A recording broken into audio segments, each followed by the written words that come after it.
تحریر فرمایا کہ اللہ تعالیٰ نے جب مال دیا ہو تو لباس اور سواری کی شکل میں ظاہر ہونا چاہیے. کیا ایسی کوئی حدیث موجود ہے؟ واصف صاحب، بالکل ایسی احادیث موجود ہیں اور اس سے پہلے بھی اس کا جواب دیا جا چکا ہے. حضور اقدس صلی اللہ علیہ وسلم کے متعلق صحیح بخاری میں بھی یہ روایت آتی ہے کہ حضرت صلی اللہ علیہ وسلم وضو کے لیے تشریف لائے تو آپ نے شامی جبہ پہنا ہوا تھا، اور شام کا جبہ اس وقت بہت بہت بڑے بڑے لوگ پہنتے تھے. تو حضور صلی اللہ علیہ وسلم نے آستینیں اوپر کرنے کی کوشش کی، لیکن وہ تنگ تھا، تو پھر آپ نے اس جبے کو اتارا اور وضو کیا. اور رسول اللہ صلی اللہ علیہ وسلم اسی طرح سواری میں بہترین جانور پسند فرماتے تھے اور بہت سی چیزیں. ان سب کی اصل وہ ہے جو سورہ والضحیٰ میں آئی ہے. اللہ تعالیٰ نے وہاں فرمایا وَأَمَّا بِنِعْمَةِ رَبِّكَ فَحَدِّثْ، اور جو بھی پروردگار تجھ پہ انعام کرے اس کا اظہار ہونا چاہیے. یہاں کے دو باتیں ہو جاتی ہیں، ایک تو یہ کہ اللہ کے انعامات کا اظہار کرنا، اچھا پہننا، اچھا کھانا، اچھا اوڑھنا بچھونا وغیرہ وغیرہ. یہ اگر کبر کی نیت ہو گئی تو والعیاذ باللہ یہ سب چیزیں خدا کے ہاں پکڑ کا موجب بنیں گی. اور حضور صلی اللہ علیہ وسلم نے سخت تنبیہ فرمائی ہے کہ آدمی ایسے کام نہ کرے. اور اگر کسی آدمی کی نیت یہ ہے کہ اللہ تعالیٰ مجھ پہ اپنے انعامات کو دیکھنا چاہتا ہے، میں خدا کا انعام ظاہر کروں کہ اللہ نے یہ کرم فرمایا ہے، تو کوئی حرج نہیں، اس کو اپنانا چاہیے اور اس پہ ثواب بھی ملتا ہے. زید صاحب کے انتقال کے بعد وراثت کے مسئلے میں شرعی رہنمائی چاہیے. 3 بیٹیاں، 1 بیوی، 1 بھائی اور 2 بہنیں زندہ ہیں. خاندان شافعی فقہ پر عمل کرتا ہے. کل زمین 24 مرلے تھی. چھوٹی بیٹی کہتی ہے کہ والد نے زندگی میں اسے 1/3 1/3 زمین دے دی تھی. تو 1/3 کا مطلب تو یہ ہوا کہ بچی کو 8 مرلے مل گئے تھے. سب سے پہلے تو یہ سمجھنا چاہیے کہ وراثت کا یہ جو مسئلہ بیان کیا جا رہا ہے، شافعی فقہ اور حنفی فقہ دونوں کی کتابیں دیکھ کر اسی نتیجے پہ پہنچے ہیں کہ یہاں پہ دونوں کے درمیان فقہ کا کوئی اختلاف نہیں ہے. تو پہلی بیٹی جو تھی 1/3 زمین پر اس نے والد سے لے لی، رجسٹری کرا دی جہاں وہ رہتی ہیں. 8 مرلے تو یہ نکل گئی، باقی رہ گئی 16 مرلے. دوسری 1/3 زمین پر والد کا پرانا گھر تھا. تقریباً 2.5 سال پہلے اس دوسری بیٹی نے گھر نیا بنوا لیا جہاں والد رہتے تھے، اور اس گھر کی ملکیت اب اس بیٹی کے پاس ہے. اور زمین کا جو تیسرا حصہ ہے وہ غیر استعمال شدہ ہے. پھر فرمایا ہے کہ زمین کے 3 ٹکڑے، اس کے مطابق شرعی مسئلہ کیا ہے. دیکھیں، آپ نے جو کچھ اس پہ لکھا ہے کہ زمین کو عملی طور پر تقسیم کرنا ممکن نہیں. پھر چوتھی چیز آپ نے یہ لکھی ہے کہ نقد رقم دی جائے تو زمین کی قیمت کس نرخ پر لی جائے. ان سارے مسائل کا حل یہ ہے کہ جو اپنی بیٹی کو زندگی میں وہ دے گئے وہ 8 مرلے تو گئے، وہ وراثت میں چلے گئے، کیونکہ انہوں نے قبضہ بھی دے دیا، انہوں نے اپنی بیٹی کو آباد کر دیا. اور دوسری بیٹی جو ہے انہوں نے جو 8 مرلے لے لیے وہ شرعی ورثہ جو ہیں وہ 8 مرلے، اور 8 مرلے جو غیر آباد ہیں یہ 16 مرلے وہ تقسیم کریں گے. مرحوم کے انتقال کے بعد جو تجہیز و تکفین وغیرہ وغیرہ ان چیزوں پہ جو کچھ صرف ہوا تھا اس کو نکال لیا جائے. اگر وہ کسی نے اپنی طرف سے تبرعاً نیکی کے طور پہ کر دیا تھا تو پھر وہ اس میں کاؤنٹ نہیں ہوگا. اور اس میں ان کی اہلیہ اگر زندہ ہیں تو اس کا حق مہر بھی ادا کیا جائے گا. اہلیہ کا حق مہر اصل میں شریعت کے مطابق اس وقت ادا ہوتا ہے جب اصل صورت یہ ہے کہ جب مثلاً 5 لاکھ مہر رکھوا دیا تو 5 لاکھ اس کو دے دیا جائے اور کہا جائے کہ یہ آپ کا حق مہر ہے، آپ جیسے چاہیں، یہ حق مہر کی رقم اٹھا کے بیوی دے دے کہ رکھیں آپ، اب جا کر جائز ہو گیا۔ اب مجبوری کی حالت ہے کہ ہم کہتے ہیں بیوی نے معاف کر دیا تو چلو اب معاف کر دیا، مجبوری ہے نا، ورنہ اصلاً یہ ہے کہ وہ عورت کا حق بنتا ہے، اس پہ کوئی نہیں بولتا۔ اور مہر لکھواتے ہیں تو 10 لاکھ، 20 لاکھ، 50 تولے سونا، اور ہم عموماً نکاح اسی وقت پڑھاتے ہیں کہ لاؤ بھائی پیسے، وہ پیسے رکھتا ہے، ہم کہتے ہیں بیٹی یہ آپ کے پیسے ہیں، یہ آپ کا حق مہر ہے، اس پہ آپ کا نکاح فلاں سے ہو رہا ہے۔ ہم اسی لیے کرتے ہیں یہ تاکہ شریعت کے اعلیٰ درجے پر بات کریں۔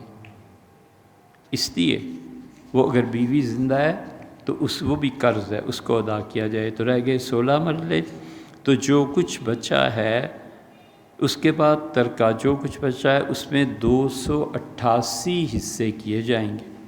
بیوہ کو 36 حصے دیں، حق مہر اگر ادا ہو گیا تو الگ ہے، اور ہر بیٹی کو 64 حصے دے دیں، بھائی کو 30 حصے دیں، اور ہر بہن کو 15 حصے تقسیم کیے جائیں گے۔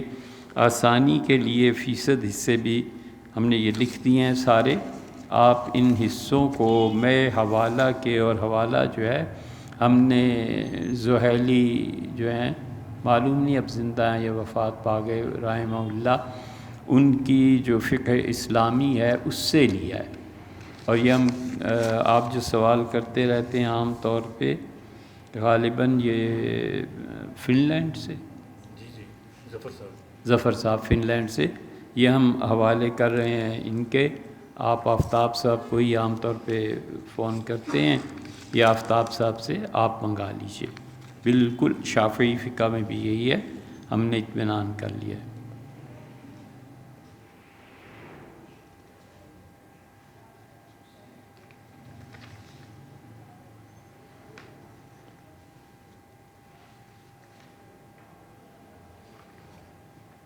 یہ ابھی حق مہر کا ہی تو مسئلہ بیان کیا ہے، اس پہ انشاءاللہ بات کریں گے، یہ ذرا سا تفصیل طلب ہے، جو پہلے سے سوالات آئے ہوئے ہیں اس کی رعایت کرتے ہوئے انشاءاللہ اس پہ بات کریں گے۔ ذاتی گھر نہیں ہے، ایک پلاٹ ہے جو اس نیت اور ارادے سے خریدا گیا تھا کہ جب اس پلاٹ کی اچھی قیمت ملے گی تو اس پلاٹ کو بیچ کے گھر خرید لوں گا۔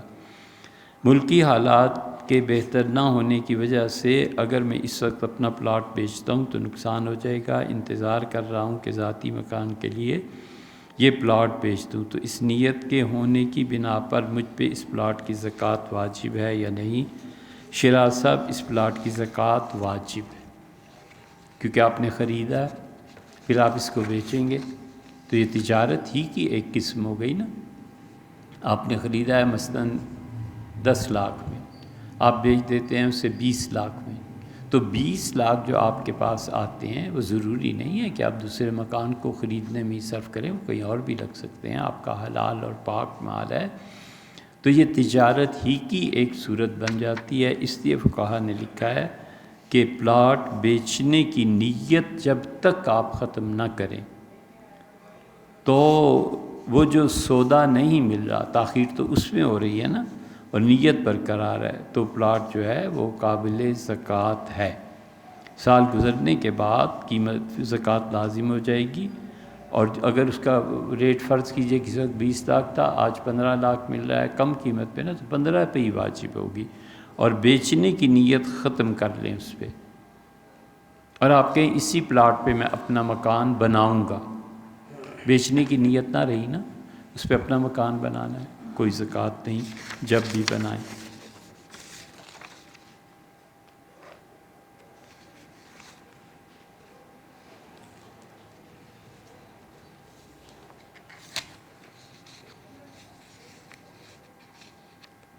عارف صاحب نالندہ بہار سے دریافت فرماتے ہیں، senior citizen mortgage his property with the bank of receive a loan under which bank recovers۔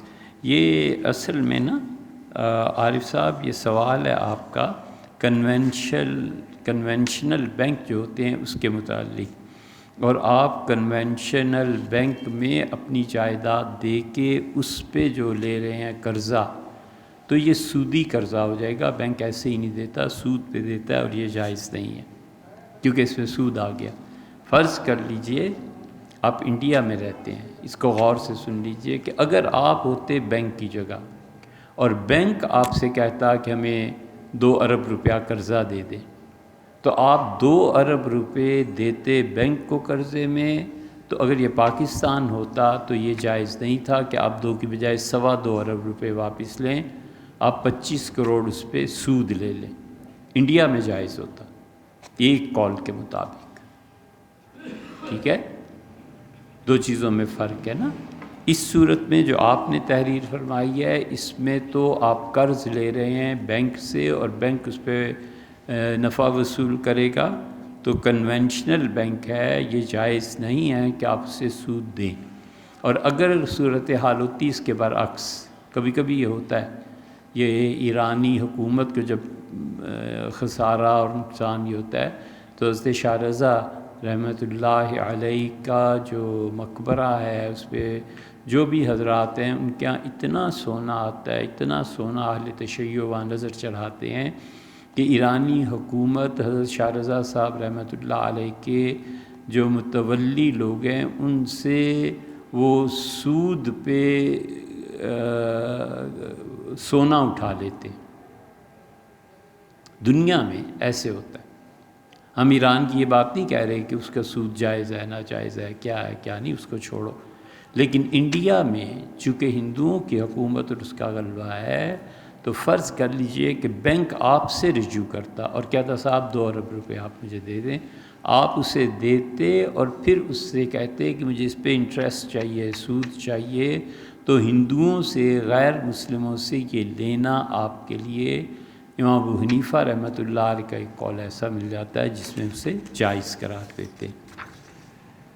اب وہ کیوں جائز قرار دیتے ہیں، یہ لمبی فقہی بحث ہے، آپ بالائی کھائیے۔ ممکن ہے کہ رزق میں یا روزگار میں بندش ہو، اگر ہوتی ہے تو اس کا توڑ کیا ہے؟ رزق میں جو بندش ہوتی ہے واللہ عالم ہوتی ہوگی بھائی، یہ ان لوگوں سے پوچھئے جو لوگ یہ علم کو جانتے ہوں گے، یہ بندشیں اور تعویذ اور دھاگے اور یہ چیزیں۔ ہمیں تو یہ پتہ ہے کہ حضور اقدس صلی اللہ علیہ وسلم نے فرمایا کہ جب تمہیں قرض کا بوجھ پڑ جائے تو اللہ سے یہ مانگا کرو، اللہم اکفنی بحلالک عن حرامک واغننی بفضلک عمن سواک۔ اسی طرح سیدنا علی رضی اللہ عنہ کے پاس کوئی آیا تھا اور اس نے قرض کے بوجھ کے متعلق شکایت کی تھی، تو فرمایا کہ میں تمہیں وہ دعا بتاؤں جو حضور اقدس صلی اللہ علیہ وسلم نے مجھے سکھائی تھی، اور یہی الفاظ فرمائے کہ اللہ سے یہ مانگا کرو کہ اللہم اکفنی بحلالک عن حرامک واغننی بفضلک عمن سواک۔ وضو کے درمیان بھی اور نمازوں کے بعد ایک اور دعا بھی حدیث میں آئی ہے، اللہم اغفر لی ذنبی، اللہ میری خطاؤں سے درگزر فرما، ووسع لی فی داری، اور اللہ میرے گھر کو میرے لیے کافی کر دے، وبارک لی فی رزقی، اور اللہ مجھے میرے رزق میں وسعت عنایت فرما۔ یہ پڑھتے رہیے، اس میں بھی یہی آیا ہے۔ تو حضور اقدس صلی اللہ علیہ وسلم نے ایک لمبی حدیث میں آتا ہے کہ ایک آدمی اچھا خاصا تھا اور پھر وہ اس کا حال دیکھا کچھ عرصے کے بعد تو بہت فقیر ہو گیا تھا، تو حضور صلی اللہ علیہ وسلم نے فرمایا یہ دعا مانگا کرو۔ یہ ابو یعلیٰ نے اپنی مسند میں نقل کیا رحمہ اللہ، فرمایا یہ کلمات پڑھا کرو کہ توکلت علی الحی الذی لا یموت، میں اس رب پہ بھروسہ کرتا ہوں جو ہمیشہ زندہ رہنے والا ہے اور اس پہ کبھی بھی فنا نہیں آئے گی۔ الحمدللہ الذی لم یتخذ ولدا ولم یکن لہ شریک فی الملک ولم یکن لہ ولی من الذل وکبرہ تکبیرا، 15ویں پارے کی آخری آیت ہے۔ حضور صلی اللہ علیہ وسلم پھر ایک مرتبہ اس سے ملے تو اللہ نے اس کے مال میں بڑی برکت دی تھی اور نبی کریم صلی اللہ علیہ وسلم نے خوشی کا اظہار فرمایا، تو یہ وہ دعا ہے۔ یہ جتنی دعائیں ہیں بھائی، اب یہ کہ دعائیں اس کے بعد آپ میں سے کئی ایک کے آتے ہیں پیغامات جو ہم تک پہنچتے ہیں کہ انہیں پرنٹ کرا دیں، لکھا دیں، اسی طرح کی اور بہت سی چیزیں کہ کسی جواب کے ساتھ میوزک کیوں ہے اور یہ میرا کوئی تعلق نہیں ان چیزوں سے۔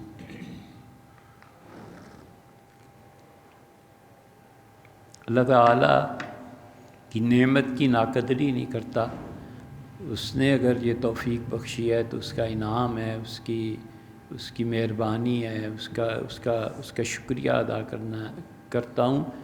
لیکن حقیقت یہ ہے کہ عمر گزر گئی، میں خود اس چیز کو نہیں چاہتا۔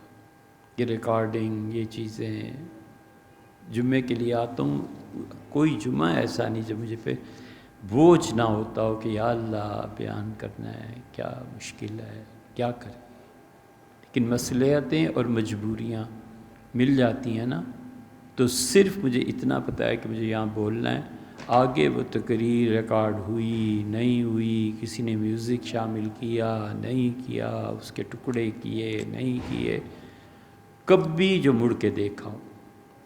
اسی طرح یہ دعائیں جو ہیں، اس پہ کون لکھے، کون اس پہ چڑھائے، کیا زیر زبر ہو کیا نہ ہو، کوئی تعلق ہمارا اس سے نہیں ہے، کیونکہ ہم یہ کرنے لگیں تو پھر ایک اور آدمی کی نوکری جاب چاہیے، اس کے پیسے کون دے گا، اس کی تنخواہ کون دے گا؟ لوگ پیسے خرچ کرتے نہیں اور چاہتے ہیں مفت میں، تو مفت میں تو بھائی دین کے کام نہیں ہوتے نا۔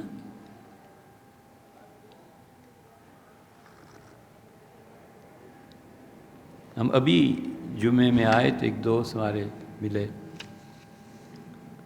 فاروق صاحب، تو میں نے ان سے کہا 3 مہینے سے ہم نے تنخواہیں نہیں دی ندوہ میں، اور 2 کروڑ سے زیادہ سارا لائبریری کا ہو گیا، اس کا کچھ سوچو۔ تو اب ایک اور آدمی رکھ لیں جو دعائیں بھی لکھے، آپ تک نشر بھی کرے، آپ بھیج دیں تنخواہ، ہم رکھ لیں گے، ہمیں کیا۔ حضور اقدس صلی اللہ علیہ وسلم نے ایک اور دعا بتائی، اور یہ بڑی مؤثر چیز ہے۔ ابن قیم رحمۃ اللہ علیہ نے زاد المعاد میں یہ دعا نقل کیا، اللہم انی اعوذ بک من الہم والحزن، اللہ میں تیری پناہ مانگتا ہوں دکھ کی زندگی سے اور زندگی کی مشکلات سے، واعوذ بک من العجز والکسل، اور اللہ میں سستی سے تیری پناہ مانگتا ہوں۔ ہر وقت سستی چھائی رہتی ہے، پانی کا گلاس بھی پینا ہو تو فلانے بھائی پانی دے دے۔ وہ دلی میں 2 بھائی آ گئے تھے نوکری ڈھونڈنے، دونوں ہی سستی کے مارے ہوئے تھے، رات ہوئی تو لیٹ گئے۔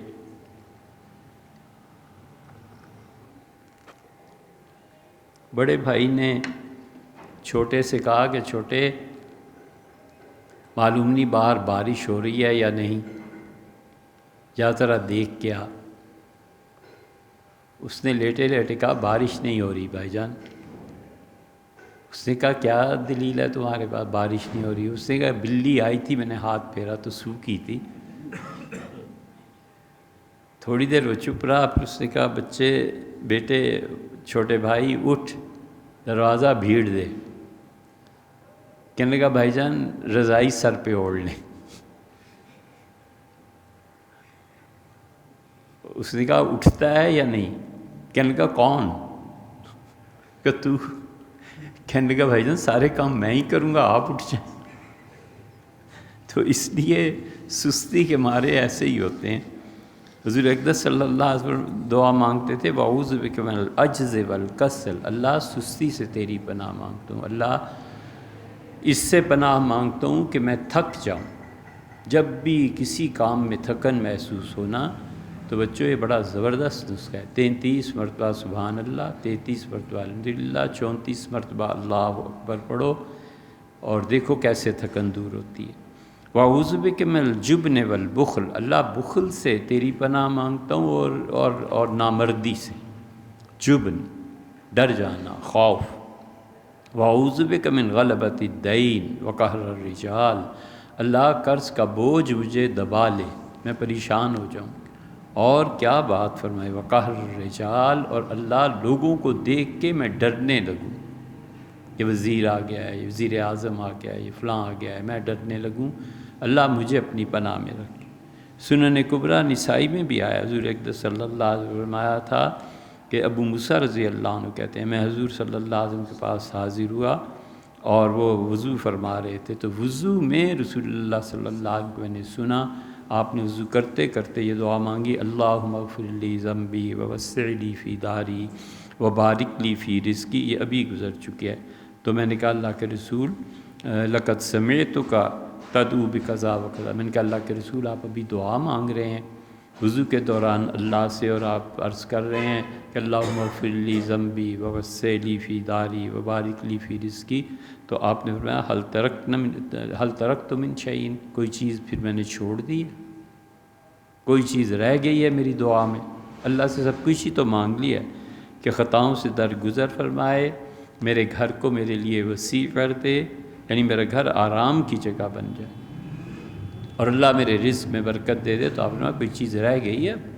اسی طرح مشکات میں آتا ہے یہی اللہم اکفنی بحلالک عن حرامک واغننی بفضلک عمن سواک، یہ جو دعائیں ہیں ہمیں تو یہ پتہ ہیں، یہ پڑھنی چاہیے۔ باقی جادو ٹونا تعویذ اگر وہ حضور صلی اللہ علیہ وسلم کی دعاؤں سے بھی نہیں ٹوٹتے نا، حضور اقدس صلی اللہ علیہ وسلم کی دعائیں بھی اسے ختم نہیں کر سکتی، تو بندے کو چاہیے خود مر جائے۔ تصوف اور اسلام میں سر کیا مطلب ہے، اس کے کتنے درجات ہیں؟ حسان صاحب، سر جو ہوتا ہے، سر کا مطلب تصوف میں وہ لطیف ایک نکتہ ہے جو انسانوں کے دل میں امانت کے طور پر رکھا گیا ہے۔ صوفیہ کہتے ہیں کہ ایک حقیقت ہے جو عام لوگوں پہ ظاہر نہیں ہوتی، اور انسان کی روح کا وہ حصہ جو اللہ سے تعلق پیدا کرتا ہے وہ لطیفہ سر ہے۔ اس لطیفے کو بیدار کرنے کی کوشش کرتے ہیں، اور پھر جب وہ بیدار ہو جاتا ہے تو اللہ کی قرب اور اللہ کی معرفت کا ایک نیا دروازہ کھل جاتا ہے۔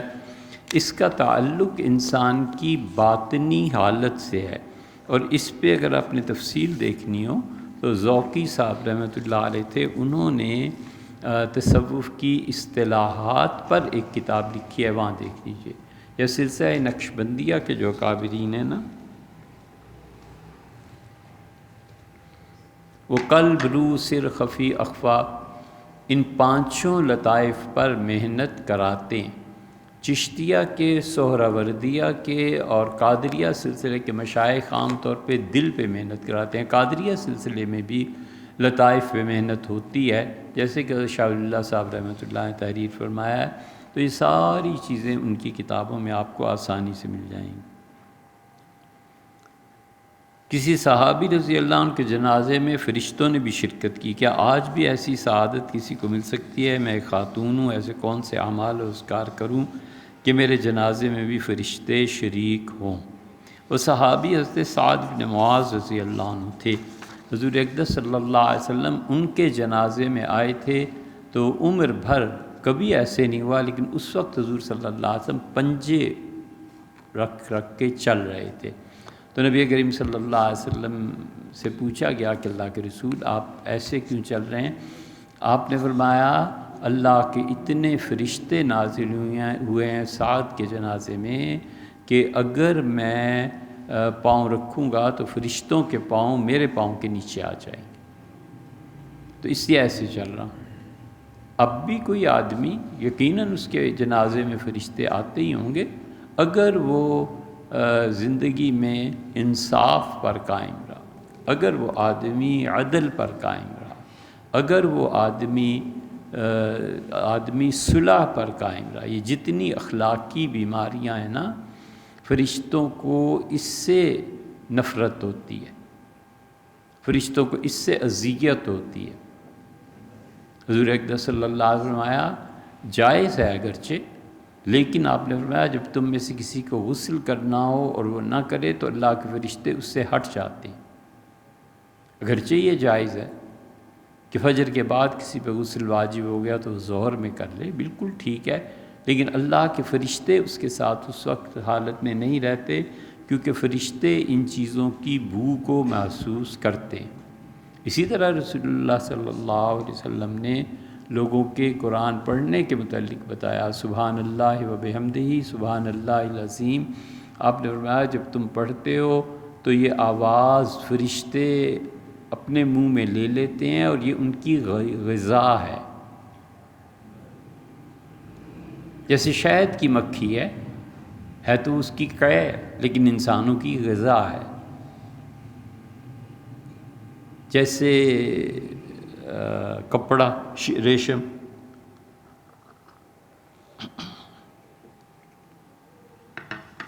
ریشم کا جو کیڑا ہوتا ہے اس کا تھوک ہے، لیکن انسان بہترین طریقے پہ اسے پہنتے ہیں۔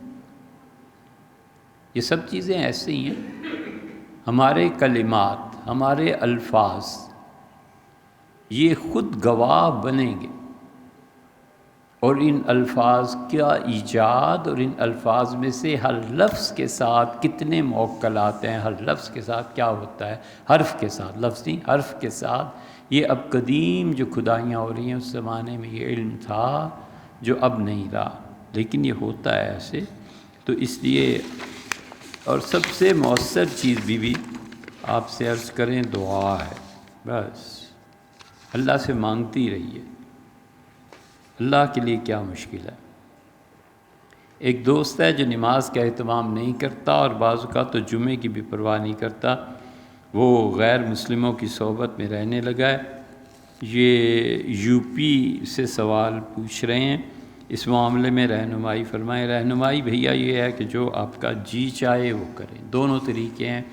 کچھ لوگ ہیں جو کہتے ہیں کہ اللہ کے لیے چھوڑ دینا چاہیے، کچھ لوگ ہیں جو کہتے ہیں یار ملتے رہو، شاید کوئی نہ کوئی چیز اس کے ذہن میں آ جائے، شاید ملے تو کوئی نیکی کی بات میں اس سے، وہ مجھ سے سیکھ لے۔ ہر آدمی کی اپنی اپنی طبیعت ہوتی ہے، اس کے مقتضا پر، اس کے تقاضے پر عمل کر دے۔ نماز کی حفاظت کرنے والے خواتین کی اکیلے نماز کی خواتین کے لیے نماز کی حفاظت میں کیا کیا شامل ہے؟ ہر وہ چیز جو مردوں کی نماز میں، اصل نماز میں خشوع اور خضوع ہے۔ اصل نماز یہ ہے کہ آدمی جب پڑھے تو وہ جانے کہ میں کس کے حضور کھڑا ہوں، اس کا دل اللہ کے خوف سے کانپے، اس کا دل مانگے تو اسے پتہ ہو کہ کس شہنشاہ کے حضور میں ہوں اور مجھے کس طرح بات کرنی ہے۔ یہ جو حضوری کی کیفیت نماز میں رہتی ہے نا، یہ مرد و عورت سب میں ہی ہونی چاہیے۔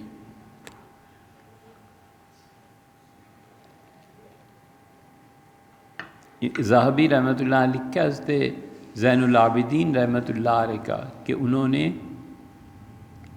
حج کے لیے احرام باندھا اور جب لبیک کہا تو رو پڑے اور اتنی زیادہ شدت کی رقت طاری ہو گئی، تو لوگوں نے بعد میں پوچھا کہ حضرت یہ کیوں؟ انہوں نے کہا تمہیں پتہ نہیں ہے، میں کہہ رہا تھا میں حاضر ہوں، تو مجھے خیال آیا کہ میں کس کو کہہ رہا ہوں تو میرا جسم کانپنے لگا۔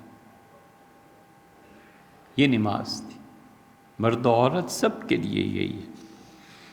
ایک میڈیکل نفسیاتی کیفیت ہے جسے ڈاکٹر میسوفونیا کہتے ہیں۔ بعض مخصوص آوازیں جیسے کھانسنا، گلا صاف کرنا اور سونگھنے کی آوازیں ذہن میں شدید تکلیف اور بے چینی پیدا کرتی ہیں، اس وجہ سے مجھے مسجد میں جانے میں دقت ہوتی ہے، کئی مرتبہ میرا دھیان بٹ جاتا ہے۔ اس بیماری کی وجہ سے جماعت کی نماز گھر پر ادا کرنا جائز ہوگا؟ مسجد جاؤں تو کیا میں ہلکے نوائس کینسلنگ ڈیوائسز یا ایئر پلگ استعمال کر سکتا ہوں تاکہ یہ آوازیں کم آئیں اور میں نماز ادا کر سکوں؟ تین چیزیں، ایک چیز تو یہ ہے کہ آپ یہ استعمال کریں اور اس سے آوازوں پہ فرق پڑتا ہے اور دقت نہیں ہوتی، تو پھر تو جماعت چھوڑنے کی کوئی گنجائش نہیں۔ دوسری چیز یہ ہے کہ آپ گھر میں نماز پڑھیں اور جماعت سے، اہلیہ ہیں، بچے ہیں، کوئی بھی نماز وقت میں آ جائے، دوست ہیں، نماز پڑھیں ان کے ساتھ۔ اور تیسری چیز یہ ہے کہ پھر اتنا بھی نہ ہو تو پھر اکیلے نماز پڑھیے۔ جماعت کے ساتھ مسجد میں نماز پڑھنا یہ ضروری ہے، واجب ہے، سمجھے، ایسے نہیں چھوڑی جا سکتی۔ تو اس لیے یہ جو چیز ہے بیماری، فقہا نے 17 کے قریب عذر لکھے ہیں کہ کوئی آدمی مسجد میں نہ جائے، اس میں سے ایک بیماری بھی ہے۔ یہ بیماری کبھی کبھی نفسیاتی ہوتی ہے، اگر نفسیاتی بیماری ہو تو بھی آپ اس کو ڈیزرو کرتے ہیں کہ ان تین چیزوں میں سے کسی چیز کو اپنا لیجئے۔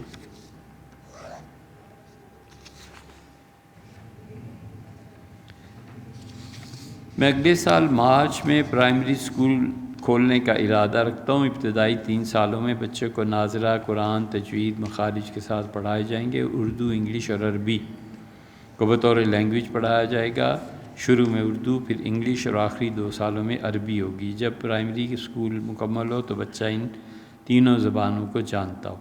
آپ بتائیں کہ یہ طریقہ جو میں سوچ رہا ہوں صحیح ہے یا غلط ہے؟ آپ کے ذہن میں کوئی خاکہ ہے اس اسکول کے حوالے سے تو مجھے بتائیے کیا کرنا چاہیے۔ میں پہلی بار اسکول کھول رہا ہوں۔ قاسم صاحب، کوئٹہ میں آپ اسکول کھول رہے ہیں، اللہ تعالیٰ آپ کے اسکول میں برکت دے۔ جہاں تک لینگویجز کا تعلق ہے اور جہاں تک اسکول کے لیے ایک نصاب متعین کرنے کا تعلق ہے، آپ نے ہماری رائے پوچھی ہے، تو یہ باتیں اس طرح نہیں کی جا سکتی۔ آپ تشریف لائیں، بیٹھیں، فرض کر لیں کہ آپ کے پاس اتنا سرمایہ ہے کہ آپ اپنا اسکول کھولیں۔ ہمارے سامنے تو ساری پرائمری اور پہلی کلاس سے لے کے یونیورسٹی تک کا نصاب ہمارے ذہن میں، پورا تعلیم کا پروگرام جو کسی بھی اچھی مملکت میں ہونا چاہیے۔ ہم جانتے ہیں عمر گزر گئی، اسباب اور وسائل ہمارے پاس اگر ہوتے، ہم 1 منٹ نہ لگاتے، یہ جمعہ اور یہاں کی خطابت چھوڑ دیتے، لیکن مسلمانوں کے لیے ایک اچھا اسکول، ایک اچھی درسگاہ بناتے جہاں ہمارے بچے پڑھیں اور ہمارے بچوں کو پتہ چلے کہ تعلیم ہوتی کیا۔ دنیا کی بڑی سے بڑی چیز کی بھی قربانی اس تعلیم کے لیے دی جا سکتی ہے، لیکن قاسم صاحب اس طرح بات ہو نہیں نہ سکتی۔